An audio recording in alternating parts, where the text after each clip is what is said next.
আসসালামু আলাইকুম। আপনারা সবাই দেখতেছেন এটা হচ্ছে নোয়াখালী দ্বীপ উপজেলা হাতিয়া নলছিড়া ঘাটের বর্তমান পরিস্থিতি খুবই ভয়াবহ। নলছিড়া ঘাটে প্রায় নদীর সংলগ্ন যে সকল দোকানপাট ছিল, একটা দোকানপাটেরও হচ্ছে কি কোনো মালামাল নাই। সব মালামাল প্রায় হচ্ছে নদীর স্রোত, অতিরিক্ত স্রোতের কারণে দেশে চলে গেছে এবং হচ্ছে দোকানের কোনো মালামাল, আলমারি, হ্যাঁ, অনেকেরই হচ্ছে কিছু নাই।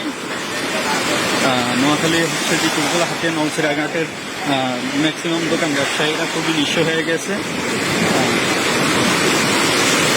কি বড় বড় স্রোত আসতেছে, এখনো নদীর হচ্ছে কন্ডিশন খুবই খারাপ অবস্থা। আমি হচ্ছে কি যে জায়গায় দাঁড়িয়ে আছি এখানে হচ্ছে কি আমি নিজেই টিকতে পারতেছি না, কি পরিমাণ ঢেউগুলো আসতেছে আপনারা সবাই দেখতেছেন।